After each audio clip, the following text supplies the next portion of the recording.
우리가 보이는 이 물질의 세계보다 실은 보이지 않는 영적 세계가 더 큽니다. 그리고 그 능력도 강합니다.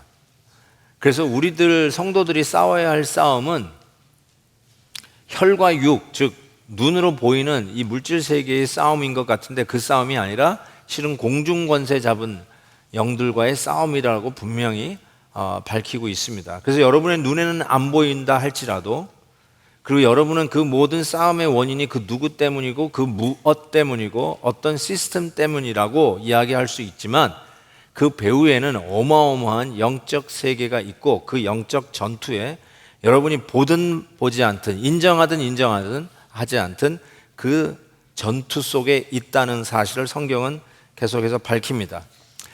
이런 영적 세계를 인정하지 않는 것도 문제이고, 어떻게 보면 인정하는데 마치 무슨 귀신이 뭐 어디 있냐 요즘 시대에, 마치 이 더운 여름날에 남양 특집 정도의 그런 효과나 생각하고 미신적 신앙생활의 부작용 정도로 치부해 버리는 것은 더 심각한 문제가 아닐 수 없습니다. 그래서 주님은 우리에게 이렇게 요구를 하십니다.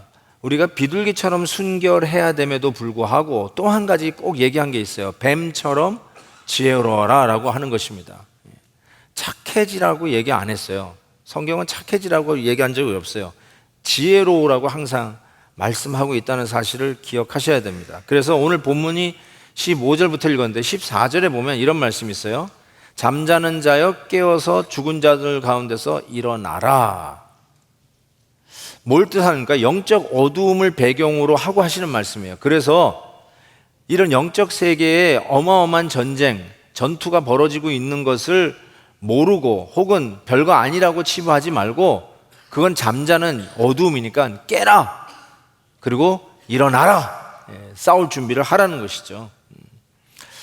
여러분, 영적 공격의 타겟이 되고 있는 그 리스트가 오늘 본문 끝나고부터 쭉 설명이 됩니다. 영적 공격 타겟 넘버 1, 아내들이요. 타겟 넘버 2, 남편들이요. 부모들이요, 자식들이요, 부모들이요, 종들이요, 상전들이요. 어찌 보면 우리가 매일 친근하게 만나는 모든 이 인간관계들, 가장 친근한 우리 부부와 가족, 자녀들과의 관계, 우리 직장에서 인플로이와 인플로이어의 관계, 가장 가까운 인간관계 속에서 일희일비하는 그런 모든 관계가 실은 영적 공격 타겟 아주 넘버원이 되고 있다는 사실을 알 수가 있습니다. 그 모든 일이 실은 영적 전쟁이 일어나고 있는 가장 그 치열한 현장인 것을 시사하고 있습니다. 그 부분에 대해서는 다음부터 계속해서 다루도록 하겠습니다.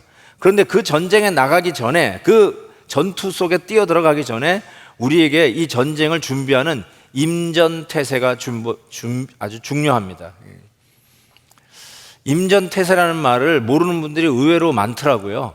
임전태세가 뭡니까? 그래가지고 제가 원래 안 하는 영어로 이렇게 얘기했어요. Preparation for military action, Getting ready for the battle. 그게 임전태세입니다. 꼭 기억하시기 바랍니다. 자, 어떻게 그러면 이 어마어마한 영적 전쟁에 뛰어 들어가기 위해서 어떤 태도, 어떤 자세를 가져야 되는가? 무엇이 요구되어지는가? 성경은 이렇게 얘기합니다. 지혜 있는 자가 되라, 이렇게 얘기합니다. 지혜 있는 자가 되라. 오늘 본문 15절의 말씀, 너희가 어떻게 행하는지 자세히 주의하여 지혜 없는 자 같이 하지 말고 오직 지혜 있는 자 같이 하여, 이렇게 얘기합니다. 이 지혜라는 말이요, 그 본래의 뜻이 분별력입니다. 분별력, to tell the difference, ability to tell the difference. 그래서 이 분간하는 거예요. 비슷비슷해요. 잘 확실히 모르겠어요. 그렇지만 분명하게 가릴 수 있는 능력, 분별력. 하나님의 선하시고 기뻐하시고 온전하신 뜻이 무엇인지 분별하도록 하라라고 요구받았지 않습니까? 그 분별할 수 있는 능력이 지혜입니다. 그런데 이 어두워서 잘 분별하지 못하니까 우리 성도들에게 요구된 사항이 뭡니까? 이 에베소서 5장 같은 장 8절에 보면 너희가 전에는 어두움이더니 이제는 주 안에서 빛이라. 빛의 자녀들처럼 행하라. 이 빛의 자녀들처럼 행하라는 말이 또 다른 말로 지혜롭게 행동하라는 뜻입니다. 빛을 비추어서 구별이 안 가는 어둠 속에서 빛을 비추어서 분명하게 분별해 내는 것, 이게 바로 지혜로운 성도의 모습이라고 할 수 있어요. 분식집에서 오뎅, 김밥, 순대를 팔고 있었어요. 근데 오뎅하고 순대는 잘 안 나가는데 김밥이 불티나게 팔리는 거예요. 그러면 겸손해야 되는데 이 김밥이 자기께 잘 팔리니까 교만했어요. 아주 거들먹거렸어요. 이거를 안 입고 깨본 오뎅이 오늘 밤에 김밥을 제거하기로 마음을 먹습니다. 오뎅에는 꼬치가 있다는 것을 여러분이 아셔야 돼요. 드디어 밤이 어두워졌어요. 김밥이 집에 들어가는 걸 보고 오뎅에 담을 넘고 그날 밤 김밥을 제거했습니다. 다음날 아침 이제는 오뎅의 날이 올 것이라고 생각하고 가게 문을 열었는데 이게 웬일입니까? 그 아침에 김밥이 저벅저벅 나온 거예요. 너무너무 놀랐어요. 표정 관리를 하고 있는 사이에 어찌할 바 모르는데 김밥이 이런 말을 했습니다. 오뎅아, 어젯밤에 순대 형님이 돌아가셨다. 어두우면요 김밥과 순대를 구별을 못해요. 맞아요. 그래서 빛을 비추라는 거예요. 구별하라는 거예요. 분별하라는 거예요. 무엇이 옳고 무엇이 그른지를 분별하라는 거예요. 하나님의 뜻대로 행하는 것이 때로는 애매할 때도 있는데 이 시대를 본받지 말고 오늘 이 시대에 하나님의 뜻을 분별해서 하나님의 뜻을 이루는 자가 되라는 것이죠. 자, 여러분 여기서 그러면 지혜롭다는 말을 오늘 본문에서 실은 두 가지로 설명해요. 하나는 세월을 아끼라고 이야기하고 그게 지혜로운 거고, 두 번째는 성령의 충만함을 받으라고 이야기를 합니다. 자, 세월을 아끼라는 말 16절에 보면 이렇게 되어 있어요. 세월을 아끼라 때가 악하니라 이렇게 되어 있어요. 이 악하다는 표현을요 바쁘다는 말로 바꿔 쓸 수 있어요. 세월을 아끼라 때가 바쁘니라. 아빠들이 얼마나 많이 바쁩니까? 이 말 아세요? 아빠, 바빠, 나빠. 이게 바로 삼바의 원리입니다. 바쁜 게 나쁘다는 거예요. 그래서 이 세월을 아끼라 때가 바쁘다고 하는 이야기를 하고 있습니다. 근데 여러분, 그러면 안 바쁘면 세월을 아끼는 걸까요? 오늘 시간이 널널해요. 와, 내가 세월을 아끼고 있구나. 그렇게 얘기할 수는 없잖아요. 그래서 여기서 세월을 아끼라는 말을 우리가 기억해야 됩니다. 이 세월을 아끼라는 말이 무슨 뜻이냐면 제가 두 가지로 설명하겠어요. 첫 번째는 중요한 것부터 하라는 겁니다. 그게 세월을 아끼는 지혜예요. 급한 것부터 하는 것이 우리들의 습관이에요. 발등에 불이 떨어진 급한 일부터 꺼요. 발등에 불 떨어지면 불을 꺼야 되겠죠. 그런데 항상 여러분이 염두에 둬야 될 것이 세월을 아끼라는 말은 급한 것부터 하라는 게 아니라 중요한 것부터 하라는 뜻입니다. 실은 영어 번역 ESV에 보면 이거를 이렇게 얘기했어요. 세월을 아끼라를 making the best use of the time. making the best use of the time. 여러분에게 모든 사람에게 24시간이라는 하루가 주어졌습니다. 그 시간에 best use, 가장 시간을 최고로 활용하라는 거예요. 잘 활용하라는 것입니다. 그것이 세월을 아끼다는 뜻이라는 거예요. 원래는 영어로 보면 세월을 아끼라는 말이 이런 말로 되어 있어요. redeem the time, redeem the time. 참 말이 참 희한하죠? redeem the time. 이 말은 세월을 살아라는 뜻이에요. redeem이라는 단어에서 나온 명사가 ransom이에요. ransom. ransom이라는 단어가 어디에 쓰이냐면 자기 자식이 유괴되었을 때 유괴범에게서 우리 자식을 빼오기 위해서 주는 돈, 이게 ransom이에요. 돈을 줘서라도 우리 애들을 유괴범에서부터 살려내는, 구원해내는 것이 ransom이에요. 그러면 시간을 랜섬하라는 뜻이에요. 시간을 리디임하라는 말은 지금 유괴범에게 잡혀있는 우리의 시간들, 뜻도 없이 낭비되어지고 흘러가는 그 시간을 돈을 주고 사라는 거예요. 그게 구원을 하라는 내라는 것이죠. 이것이 얼마나 중요한 일인지 몰라요. 그래서 오늘 본문 말씀에 17절에 이런 말씀 있잖아요. 어리석은 자가 되지 말고 오직 주의 뜻이 무엇인가 이해하라. 주의 뜻이 무엇인지를 이해해야 무엇이 중요한지를 알죠. 주님의 뜻을 알아야 무엇을 먼저 해야 되는 우선순위가 정해지지 않겠습니까? 그래야 돈을 주고라도 그 시간을 사죠. 직장에 이런 시스템이 있어요. 그런 시스템이 가지고 있는 직장들이 여러분이 다니는 직장이 있는지 모르겠는데, 예를 들면 여러분이 유급 휴가가 1년에 2주 있다고 가정을 하십시다. 그런데 한 달이 필요해. 그래서 연말에 회사에다가 신청을 합니다. 제가 내년에는 2주 가지고 안 돼서 4주간의 휴가가 필요합니다 하고 신청을 해요. 그러면 2주는 유급 휴가지만 그 다음 2주는 여러분이 돈을 주고, 회사에다가 돈을 주고 그 2주라고 하는 휴가의 기간을 삽니다. 내년에 가족 휴가 할 거 이런 거 생각해 보니까 2주 필요한데 내년에는 우리 부모님이 팔순 잔치에다가 그 다음에 뭐 60주년 결혼 기념일 뭐 이런 것들이 겹치는 걸 보고 2주 가지고는 도저히 안 되겠어요. 그래서 2주를 더 사는 거예요. 그래서 정확하게 그래요. 나중에 봉급에서 이렇게 까는 형식으로도 나오지만 구체적인 의미에서 내가 2주라고 하는 휴가를 벌기 위해서 내 돈을 주고 그 시간을 사는 거예요. 중요한 시간을 내기 위해서 그 시간을 사는 거예요. 그런 시스템을 가지고 있는 직장 다니시는 분 계세요? 있잖아요.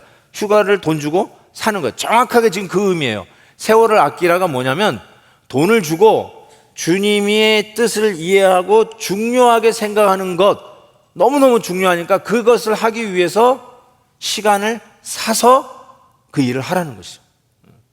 어쩌면 우리가 단기 선교도 나가잖아요.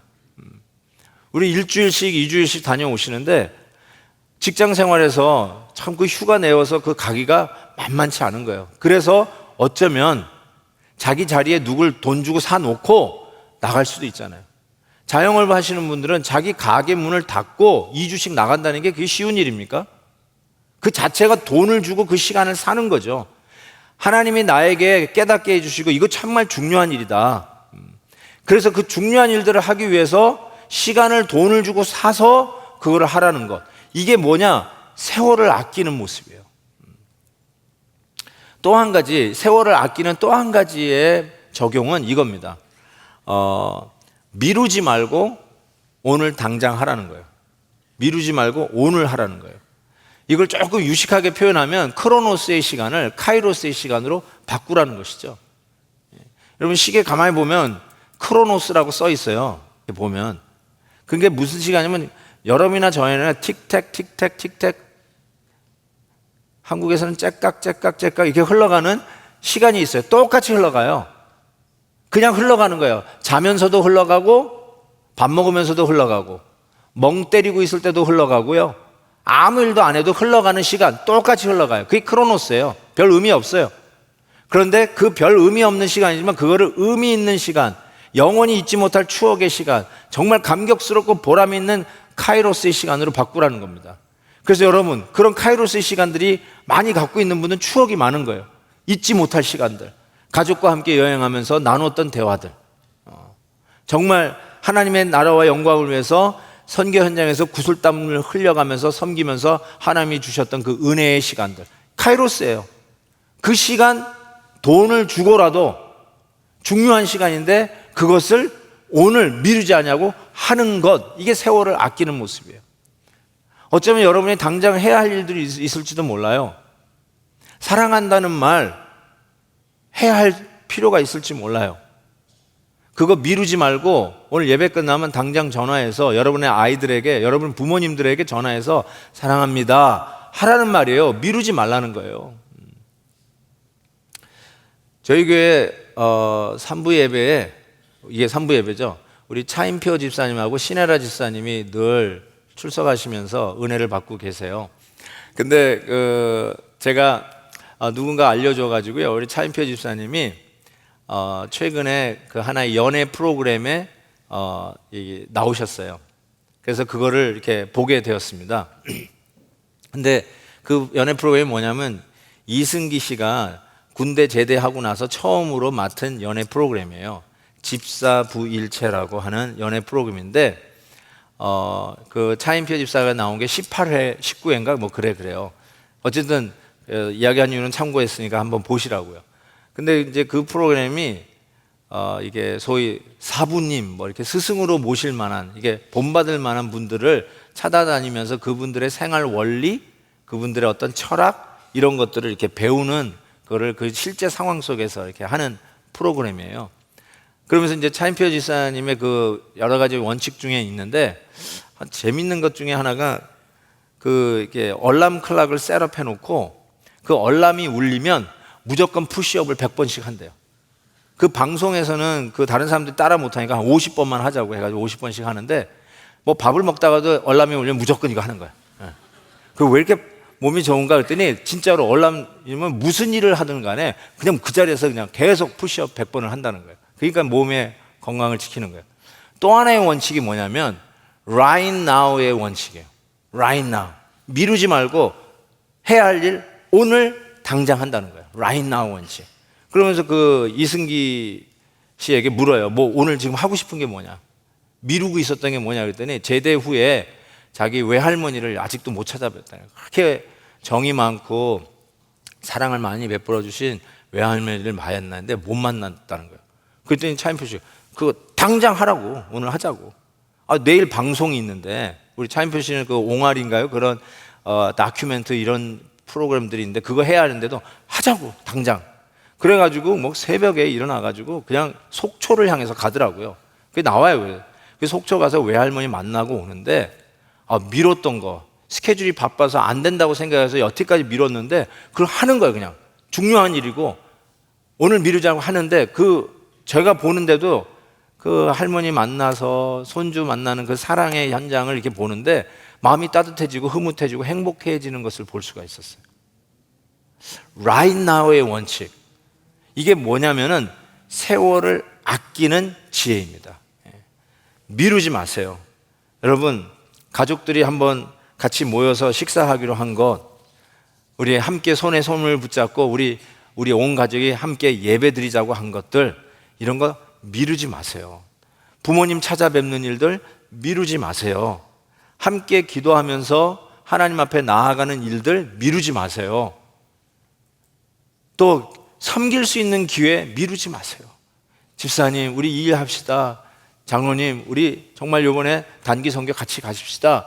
이런 정말 땀 흘리고 보람 있게 할 수 있는 일들을 미루지 마시고 하십시오. 왜냐하면 지금이야말로 성경에서 얘기하기는 지금이 구원받을 날이라고 하지 않습니까? 고린도서 6장 보세요. 내가 은혜를 베풀 때 너희에게 듣고 구원의 날에 너를 도왔다 하였으니 보라, 지금은 은혜 받을 만한 때요. 보라, 지금은 구원의 날이라. 하지 않으면, 오늘 하지 않으면 구원이 없어요. 오늘 하지 않으면 오늘 은혜 받을 수가 없어요. 지금 하라는 거예요. 세월을 아끼라. 급한 것부터 하지 말고 중요한 것부터 하라. 주의 뜻을 이해하고 미루지 말고 당장 오늘 right now 하라는 것입니다. 그게 바로 세월을 아끼는, 돈을 주고라도 그 시간을 구원해내는 지혜자의 모습이다. 이것을 가져야 영적 전투에 임할 수 있어요. 두 번째 지혜는 성령의 충만함을 받으라 라고 얘기했습니다. 18절에 보면 술 취하지 말라, 이는 방탕한 것이니 오직 성령으로 충만함을 받으라 라고 했습니다. 성령의 충만함을 술 취하지 말라고 비교했습니다. 성령의 충만함은 은혜 받았다고 뭐 난리 법석을 치는 게 아니에요. 성령 충만함은 정신이 온전한 거예요. 성령의 충만함을 받으면 삶의 질서가 생겨요. 계획성이 있어요. 낭비가 없어요. 절제가 있어요. 그게 성령의 충만함이에요. 어떻게 하냐고요? 술 취한 것과 반대니까. 술 취한 거는 방탕한 것이라고 했어요. 영어로 방탕이 debauchery예요. debauchery는 낭비하다예요. 막 흘리고 다니는 거, 여기저기 줄줄 흘리고 다니는 것. 그러나 정반대로 성령의 충만함은 절제가 있고 질서가 있고 온전한 거예요. 그게 성령 충만함이에요. 이 온전한 성령의 충만함을 받으면 세 가지의 모습이 나타납니다. 첫 번째로 영적 소통이 이루어집니다. 19절, 시와 찬송과 신령한 노래들로 서로 화답한다, 이렇게 얘기했어요. 성령 충만해지면 신령한 노래들로 서로 화답한다. 이게 무슨 뜻인가? 이제 성령 충만하면 교회 올 때마다 오페라를 하자는 건가요? 장로님 안녕하십니까? 오 집사님 얼굴빛이 좋아요. 이렇게 얘기하자는 건가요? 신령한 노래들로 서로 화답하라. 하나님이 부흥을 주시면 막 찬송가들이 쏟아져 나오죠. 찰스 웨슬리도 부흥의 시간에 그 많은 찬송가를 일시에 한순간에 쏟아져 내는 거 아닙니까? 부흥이 일어나면, 사랑하면 시가 나오듯이 부흥이 일어나면 정말 이 안에 노래가 가득 차요. 자연스럽게 분수대, 찬양의 분수대가 마음의 문을 엽니다. 참 희한한 게 그거예요. 제가 늘 느끼지만 여러분이 오늘 예배 들어오면서 처음으로 불렀던 찬송, 우리 찬양팀과 같이 불렀던 찬송의 소리하고 예배 끝나기 직전에 부르는 찬송 소리, 데시벨을 만약에 측정한다면 비교가 안 될 정도로 마지막에 부르는 찬양 소리가 훨씬 큽니다. 여러분 모르실지 모르겠지만 나중에 부르는 찬송이 훨씬 큽니다. 왜 그러냐면 하나님의 말씀 안에서 이 영적 소통, 신령한 노래들로 이렇게 송송송송 올라오는 은혜가 있기 때문에 그래요. 말씀을 들으면서 촉촉히 적셔지는 우리들의 마음들, 들어올 때는 메마른 손수건 같은 우리들의 마음이 하나님의 은혜의 단비를 맞아서 촉촉히 적셔지면 신령한 노래가 화답하듯이 마음의 문이 활짝 열리기 시작해요. 특별히 셀 모임에 가셔서 오늘 받은 말씀의 은혜를 나누면 마음의 문들이 활짝 열려 있는 것을 발견해요. 깜짝깜짝 놀래요. 어떻게 저런 것까지 나눌까 할 정도로 마음의 문이 열려요. 영적 소통이 일어나는 거예요. 그래서 골로새서 3장에 보면 그리스도의 말씀이 너희 속에 풍성히 거하여, 지금 여러분의 마음속에 하나님의 말씀이 차곡차곡 쌓이고 있어요. 말씀을 들으면서 차오르는 거예요. 이 풍성히 거하면 모든 지혜로 피차 가르치며 권면하고 시와 찬송과 신령한 노래를 부른다고 이야기하고 있어요. 바로 성령 충만함은 소통이 일어나기 시작해요. 소통이. 두 번째로는요, 범사에 감사해요. 범사에 감사. 20절 보세요. 범사에 우리 주 예수 그리스도의 이름으로 항상 아버지 하나님께 감사하며, 여기에서 주목해야 될 것은 범사입니다. In everything. 범사에 in everything. 범사라는 말은 모든 일이라는 건데 이 말을 잘못 곡해는 마십시오. 나쁜 일들, 예를 들어서 child abuse, 강간, 또 여성 학대, 성폭력, 이런 걸 감사라는 뜻이 아니라요, 그 가운데도 역사하시는 하나님은 우리가 바라봐야 되는데, 여기서 이 범사에 감사라는 말은 제가 이렇게 좀 표현해 봤어요. 환경에 지배당하는 감사가 아니라 환경을 지배하는 감사를 얘기합니다. 환경에 지배당하는 감사는 날씨가 좋을 때 하는 감사, 배가 부를 때 하는 감사예요. 근데 환경을 지배하는 감사는 날씨가 굳을 때에도 감사하고 배가 고플 때에도 하는 감사를 이야기합니다. 여러분, 감사하는 마음이 없으면 영적 전투에서 100번 싸웠다 100번 집니다. 어쩌면 전투에 나가서 싸워서 진 모습이 감사가 사라진 모습이라고 해도 틀리지 않을 거예요. 미국 땅에서, 그것도 이 남가주 얼바인 지역에서 산다는 의미는 여러분이 세계적으로 0.001%의 혜택과 축복을 누리고 산다라고 해도 틀리지 않아요. 여러분이 상대적으로 가지고 누리고 있는 것이 어마어마하게 많습니다. 집이 있어요. 가족이 있어요. 열심히 일할 수 있는 일터가 있어요. 그리고 휴가도 가질 수 있는 여유가 있어요. 무엇보다도 베델 교회가 있어요. 그런데 뭘 불평해요? 뭐가 없어서 불만을 갖습니까? 상대적으로 최고의 혜택을 누리고 살아가는 여러분들이 뭐가 없다고 불만하며 사십니까?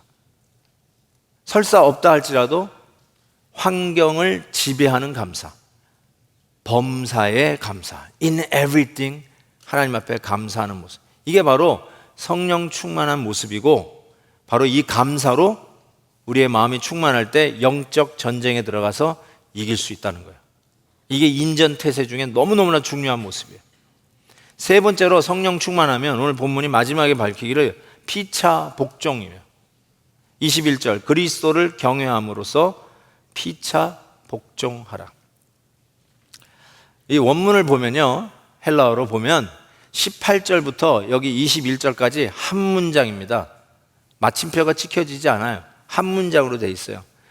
그리고 한 문장으로 돼 있다는 말이 뭐냐면 주동사가 나온다는 거예요. 주동사가 복종하라요.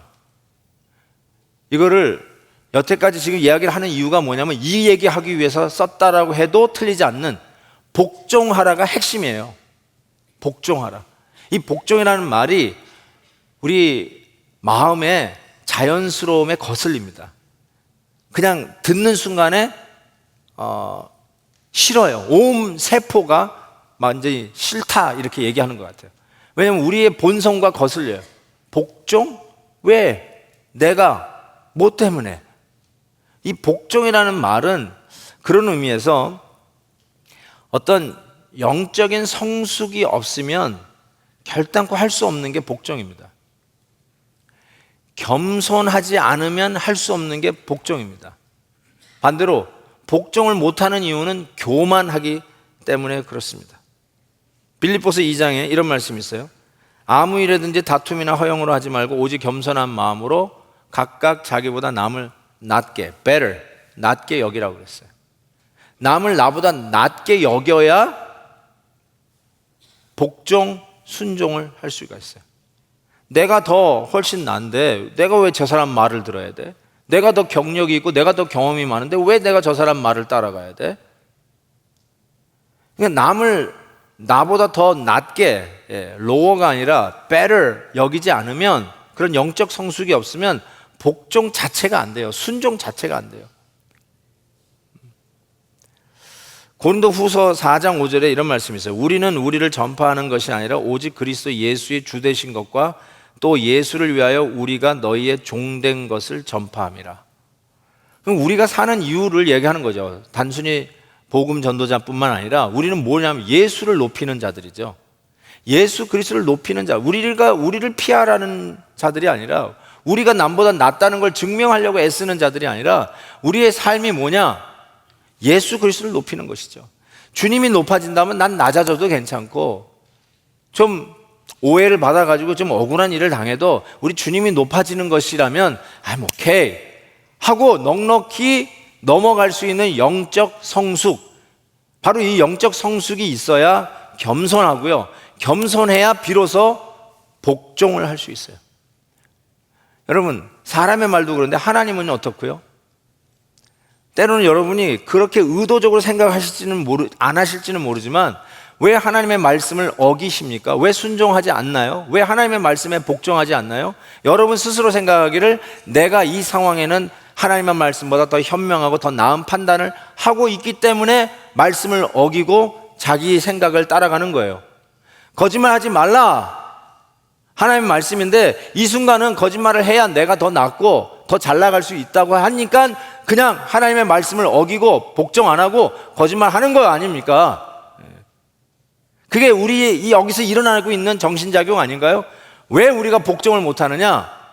하나님의 말씀조차도 내가 생각할 때는 내가 더 낫다, 하나님 말씀보다 생각하기 때문에 교만한 거예요. 교만한 거. 그래서 복종을 못해요. 교만한 사람은 영적 전투에 나가면 백전백패입니다. 나가질 말아야 돼요. 나가봤자 싸우고, 아니 이미 패전 되어 있는 모습이라고 해도 틀리지 않습니다.